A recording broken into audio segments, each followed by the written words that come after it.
नमस्कार दोस्तों, आप सभी का एक बार फिर से स्वागत है साई एजुकेशन के ऑफिशियल यूट्यूब चैनल के एक नए सेशन में, जिसमें हम मैथ के प्रश्नों को हल करेंगे। आगामी हर परीक्षा जिसमें मैथ पूछी जाती है उन सभी के लिए ये वीडियो बहुत ही इंपॉर्टेंट है, तो वीडियो को आप लास्ट तक देखेगा और चैनल पे अगर आप नए हैं तो चैनल को सब्सक्राइब करिएगा और बेल आइकन को दबाइएगा। तो चलिए वीडियो को शुरुआत करते हैं और प्रश्नों को हल करते हैं। कोई भी एग्जाम, चाहे रेलवे हो, एसएससी, जीडी को अगर आप टारगेट करके चल रहे हैं तो उनके लिए भी ये वीडियो महत्वपूर्ण है। तो पहला प्रश्न है, दो संख्याओं का मौसा यानी हाईएस्ट कॉमन फैक्टर यानी एचसीएफ जिसको हम कहते हैं, और लसा यानी एलसीएम क्रमशः 25 और 250 है। यदि उनमें से एक संख्या 50 है तो दूसरी संख्या ज्ञात करना होता है। देख, इसमें हमको क्या करना है कि दो अगर संख्याएं दी गई हैं जिसमें एक एचसीएफ होता है और एक एलसीएम होता है, ठीक, हमको करना क्या है, HCF into LCM divided by जो संख्याएं, एक जो संख्या दी गई है तो एक 50 है, हम इससे 50 से डिवाइड कर देंगे, यानी एलसीएम गुणे एचसीएफ डिवाइडेड बाई 50 करेंगे तो हमको एक संख्या और बच जाएगी, पता चल जाएगी कि दूसरी संख्या क्या है, क्योंकि जो एलसीएम होगा, एचसीएफ होगा, वो संख्याओं को लेकर के बनता है। यहाँ पे कह रहा है 25 एक संख्या है और दूसरी संख्या है 250 और डिवाइडेड बाई हमको 50 करना है, ठीक है। अब हम अगर काटें इसको तो ये कट जाएगा 50 पंचे, ये 5 बार में कट गया, 5 पचम 25, रिमेनिंग 2 आया, 5 दूना 10 दो 12, 125 हमको यहाँ पे मिला। 125 जो है इस प्रश्न का सही उत्तर हो जाएगा। मतलब कहने का है, एलसीएम गुणे एचसीएफ डिवाइडेड बाई अगर हम 50 करते हैं तो हमको प्राप्त हो जाएगा वह, ये 50 हमको जो वैल्यू दिया गया है हमने उसको पुट आउट किया है, ना कि हम, कहने का मतलब है कि किसी अन्य संख्या से जो वैल्यू आपको दिया गया है, जैसे एलसीएम एचसीएफ दिया गया है तो एलसीएम एचसीएफ की वैल्यू हमने 25 इंटू 250 रखा और डिवाइडेड बाई 50 किया। हमने जब इसको ब्रेक किया तो 125 हमारे पास ऑप्शन आया, वह दूसरी संख्या 125 होगी, यानी ऑप्शन नंबर चौथा इस प्रश्न का सही उत्तर है। फिर अगले प्रश्न की बात करें, यदि राम की आयु का दुगुना रम्या की आयु के 4 गुने से 30 वर्ष अधिक है, ये और रम्या की आयु का 5 गुना राम की आयु से 6 वर्ष कम है, तो राम और रम्या की आयु के बीच में अंतर हमको फाइंड आउट करना है। राम की आयु का 2 गुना, यहाँ पे जो प्रश्न कह रहा है राम की आयु का 2 गुना रम्या की आयु के 4 गुना से 30 वर्ष अधिक है, और रम्या की आयु का 5 गुना राम की आयु से 6 वर्ष कम है, तो राम और रम्या की आयु के बीच का अंतर ज्ञात करना है। अगर हम यहाँ पे ये मान लें कि राम की जो आयु है, माना कि राम की आयु x वर्ष है और रम्या की आयु की बात करें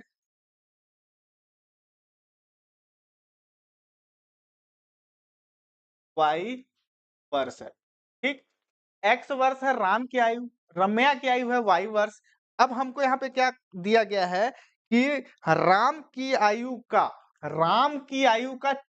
जो राम की आयु का 2 गुना, यानी हम राम की आयु x माने तो 2x हो जाएगा, का जो रम्या की आयु होगी उसका 4 गुना से 30 अधिक है। ये हमको प्रश्न में दिया गया है। हम इसको क्या करेंगे कि एक नंबर मान लेंगे, समीकरण नंबर 1। फिर दूसरे इक्वेशन को हम जब सॉल्व करेंगे तो यहाँ पे कह रहा है कि रम्या की आयु का 5 गुना, रम्या की आयु का 5 गुना मतलब 5y इक्वल टू 5 गुना राम की आयु से 6 वर्ष कम है। राम की आयु से 6 वर्ष कम होने का मतलब x माइनस 6 होगा, x माइनस 6 यहाँ पे हो गया। अब हम क्या करें, अगर x इक्वल टू कर दें, x को एक तरफ करेंगे तो यहाँ पे हो जाएगा 5y और ये हो जाएगा प्लस का 6, इसको हम 2 नंबर मान लेते हैं और समीकरण 1 का मान हम, यानी x का मान समीकरण 1 में रखेंगे। x का मान समीकरण 1 में पुट करने पर या रखने पर, ठीक है, समीकरण 1 में रखेंगे तो x का मान हमारे पास आया 5y प्लस 6। हम यहाँ पे रखेंगे कि 2 इंटू ये हो जाएगा 5y प्लस का 6, ये ब्रैकेट में अगर हम इसको कर दें या इसको ऐसे लिख दें 5y प्लस का 6, ये ब्रैकेट क्लोज। अब इक्वल टू हो जाएगा 4y प्लस का 30, तो 5 दूना 10y प्लस का 12 इक्वल टू आया 4y प्लस का 30, ये आया। हम y पोर्शन को एक तरफ रखेंगे, 10y minus 4y equal to 30 minus 12, तो यहाँ पे बचा 6y और यहाँ पे बचा 18 y इक्वल टू 18/6 6 त्रिक 18, y का मान हमारे पास आया 3, y का मान हमारे पास 3 आया, y का मान हमारे पास 3 आया। अब हम इसको वैल्यू पुटिंग करेंगे, तो यहाँ पे जो प्रश्न में कह रहा है कि ये यहाँ पे हम अब वैल्यू को पुट करेंगे, तो यहाँ पे हमारे पास है 2x, x का मान अब हम फाइंड आउट करेंगे। x का मान के लिए हम क्या,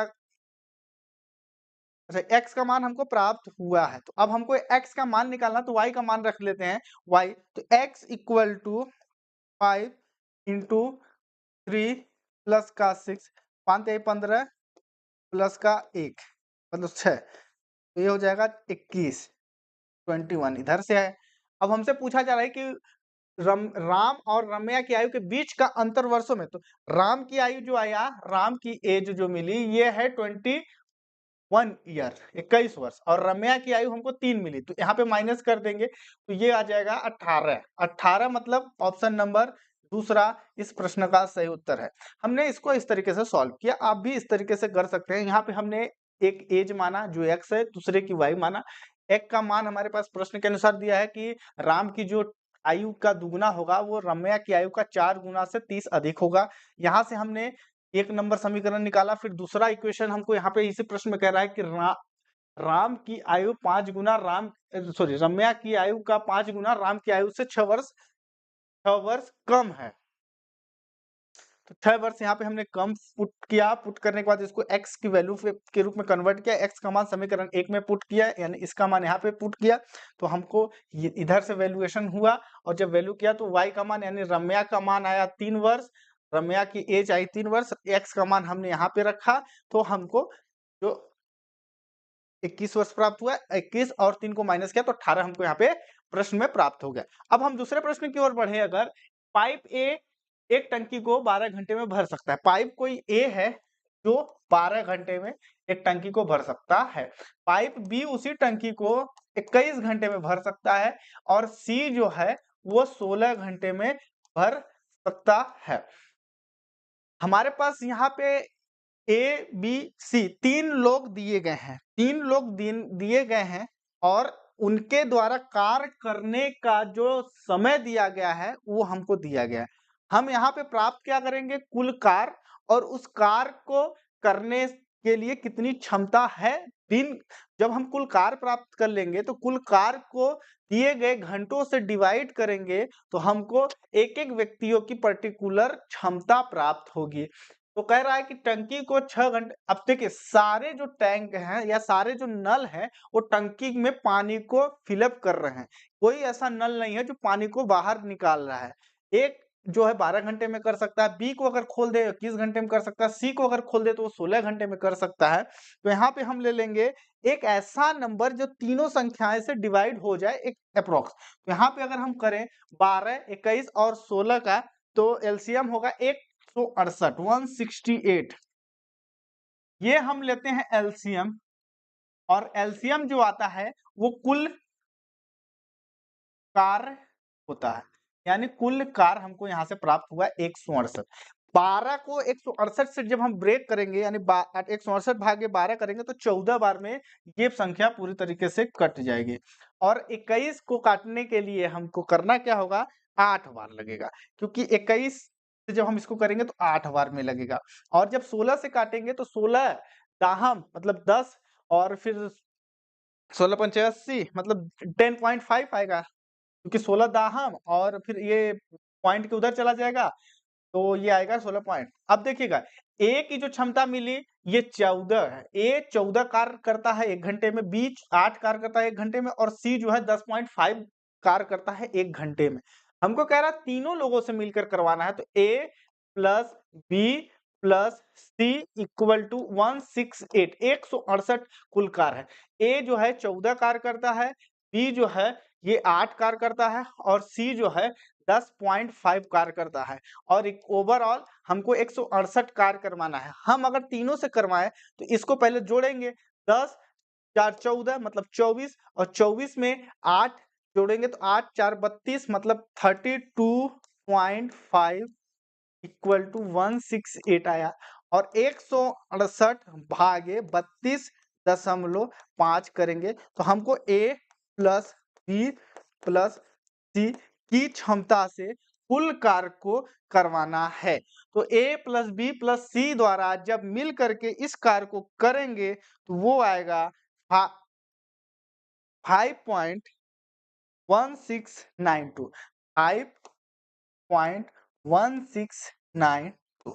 इसका मतलब अगर ये दिया है 5 सही 11/65 मतलब ऑप्शन नंबर बी इस प्रश्न का सही उत्तर है। इसको हम इसी तरीके से भी लिख सकते हैं 5 सही 11/65 इस प्रश्न का सही उत्तर आएगा।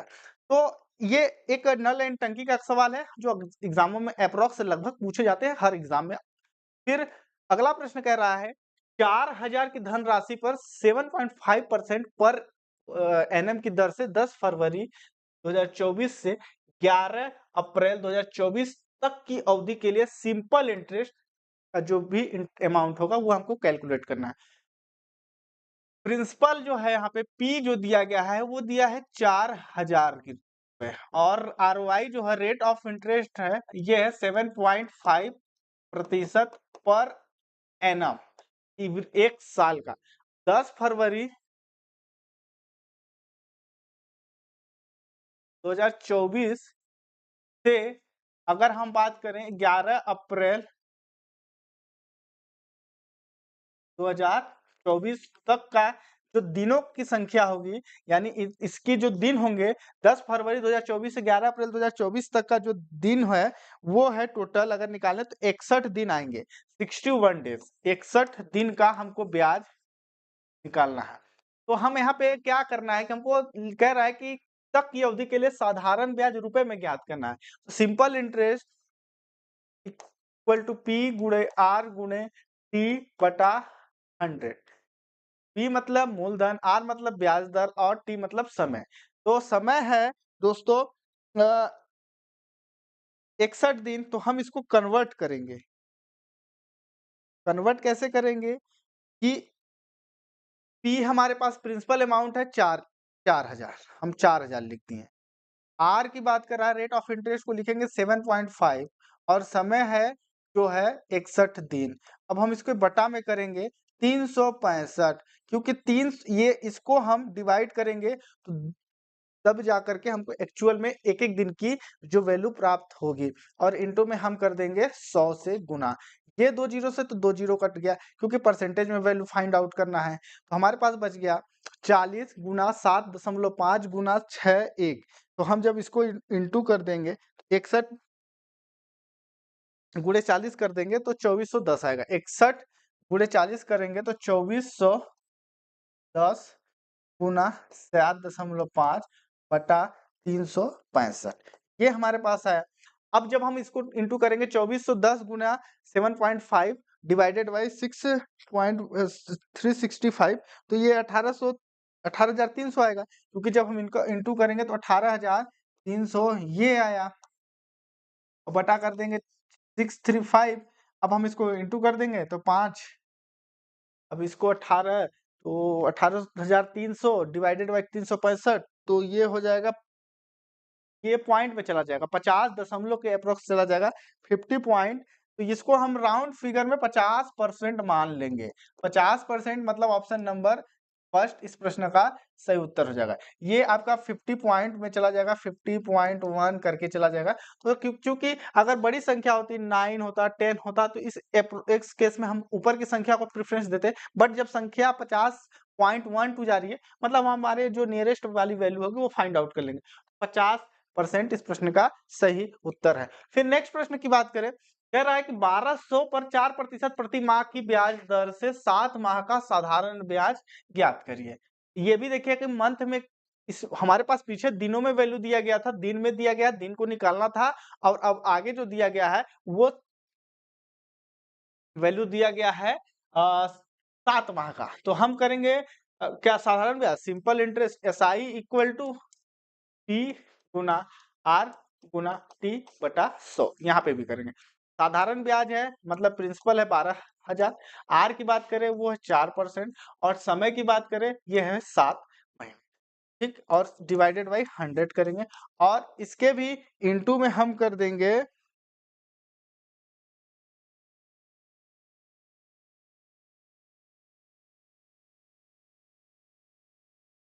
सॉरी ये आपका जो वैल्यू दिया गया है ये यहाँ पे जो ब्याज दर दिया गया है ये भी मंथ में दिया गया है। तो मंथ का ब्याज दर मतलब 4 गुना 7 करेंगे तो 7 चौक 28% हमको निकालना है 7 महीने का। तो 12,000 की राशि सॉरी 1200 की राशि का 28% निकाल देंगे तो ये 2 जीरो से 2 जीरो कट गया 28 गुना 12 कर देंगे तो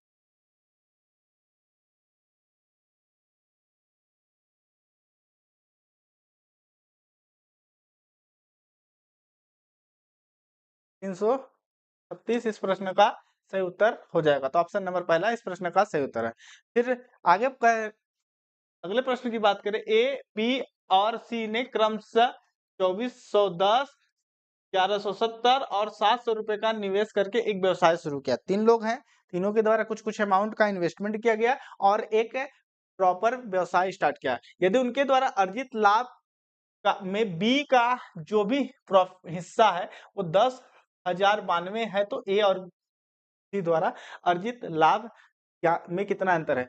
ए के द्वारा अगर हम बात करें वो 2410, बी के द्वारा अगर हम बात करें तो वो है 1170 और सी के द्वारा बात करें तो वो है 700 रुपए का इन्वेस्टमेंट। अब हम इसको करेंगे क्या, इनका हम रेशो निकाल लेते हैं, अनुपात निकाल देंगे तो ये तीनों जीरो तो आसानी से तीनों में कट जाएंगे। तो यहाँ ए अनुपाते बी अनुपाते सी करेंगे तो ए 241 पे आ गया, बी आ गया 117 और सी आ गया 70। ये हमको यहाँ पे ये वैल्यू प्राप्त हुआ। नेक्स्ट हम करेंगे इसमें क्या कि ए का जो प्रॉफिट है बटा बी का प्रॉफिट, ए का लाभ बटा बी का लाभ बराबर है ए का अनुपात बटा बी का अनुपात। ये हम इस तरीके से इसको लिखेंगे।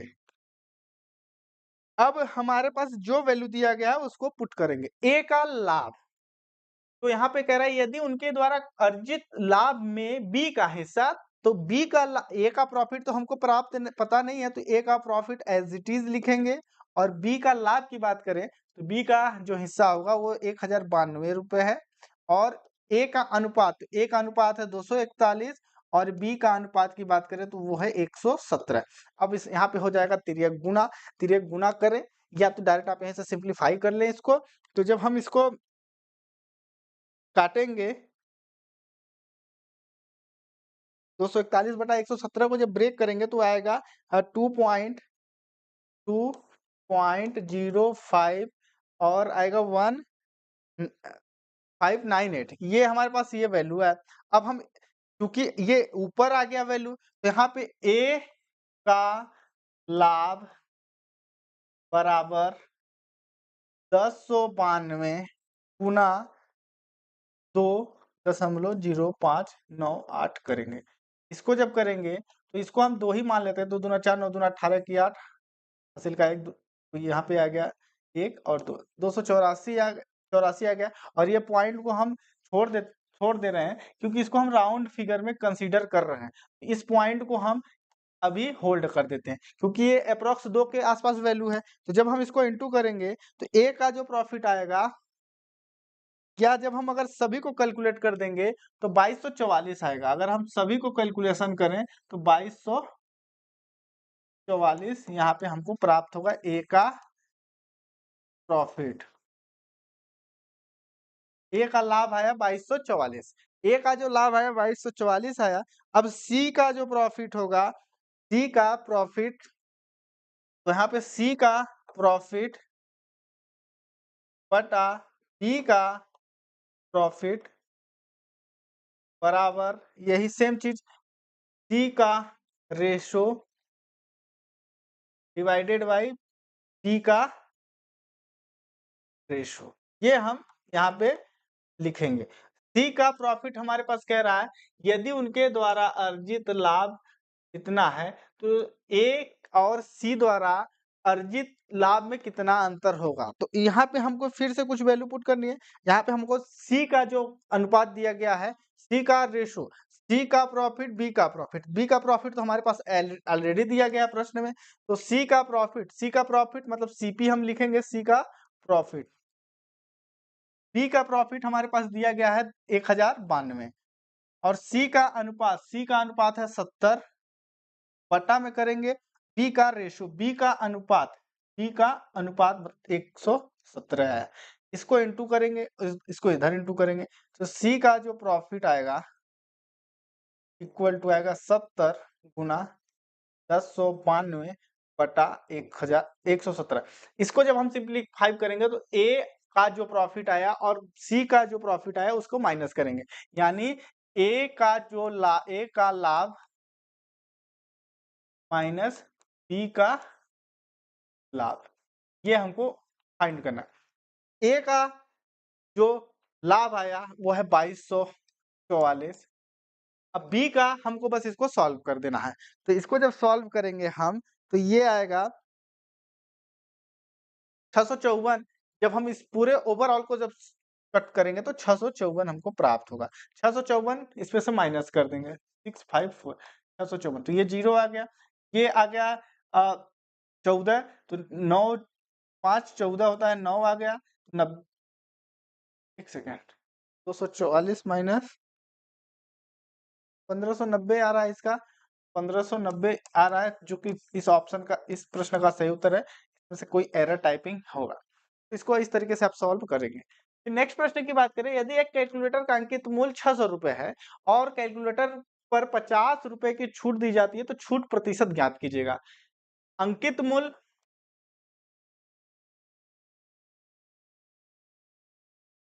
600 है, अंकित मूल्य 600 रुपए है, कैलकुलेटर पर 50 रुपए की छूट दी गई, तो छूट राशि जो है, छूट राशि 50 रुपए।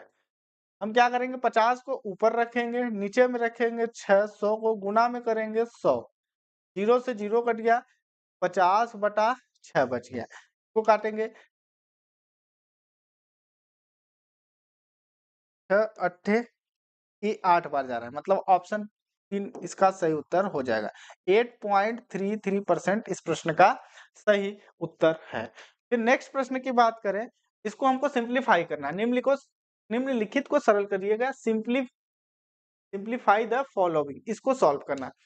अगर हम इसकी बात करें, इसको कैसे लिखेंगे, तो देखिएगा ये लिखा हुआ है, ये 3 बाहर लिखा हुआ है और ये ब्रैकेट है, फिर देन नीचे अंदर में भी एक ब्रैकेट है, ये ब्रैकेट इसके लिए है। तो हम इसको क्या करेंगे,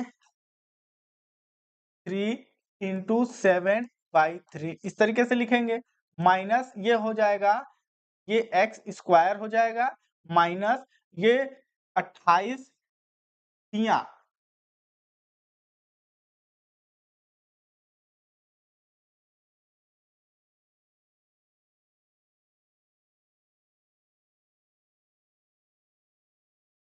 64 हो गया, 8 त्रिक 24 की 4 रिमेनिंग आया, 8 त्रिक 24 की 4 रिमेनिंग 2 आया, 3 दूना 6 2 8 84 होगा, सॉरी 84 एक्स। फिर यहाँ पे बच गया 14 तिया 42 हो गया। ये हमने इतना को जब सिंप्लीफाई किया, तो अब आगे ये 7x स्क्वायर प्लस 7 चौक 28 एक्स, ये माइनस में हो जाएगा। ये वाली जो वैल्यू यहाँ पे है, ये हमने जो प्लस में लिखा हुआ है, ये यहाँ पे माइनस का आ जाएगा, क्योंकि plus into minus equal to minus होगा। 7 चौक 28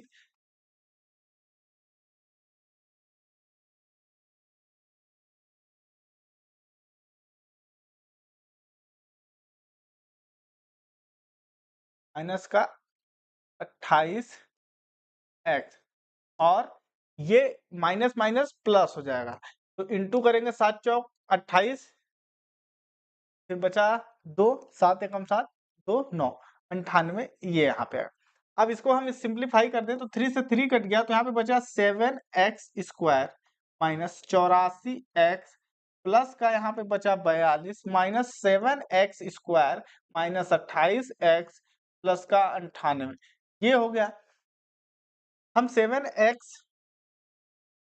से इस 7x से 7x को कट कर देंगे क्योंकि ये प्लस का है वो माइनस का है, बचा माइनस का 84x प्लस का 42 माइनस का 28 प्लस का 98, ये हमारे पास इधर बचा। हम क्या करेंगे इधर कि ये माइनस 84x और उधर का 28x, ये इसको एक तरफ लिखेंगे, मतलब 84x माइनस 28x प्लस का 42 और प्लस का 98। अब इसको हमको जोड़ देना है। 8 4 12 हासिल का 1 आया, 8 2 10 11, 112 x हो गया और 8 2 10 की शून्य हासिल का है 9 10 हो गया, 10 4 140, मतलब माइनस का एक बार 112 x प्लस का 140 ऑप्शन नंबर 2 इस प्रश्न का सही आंसर है। तो ये महत्वपूर्ण प्रश्न थे जो हमने अभी आपके साथ डिस्कशन किया आगामी परीक्षाओं के हिसाब से। तो आप वीडियो को लास्ट तक देखने के लिए धन्यवाद। मिलते हैं नई वीडियो में, तब तक के लिए धन्यवाद।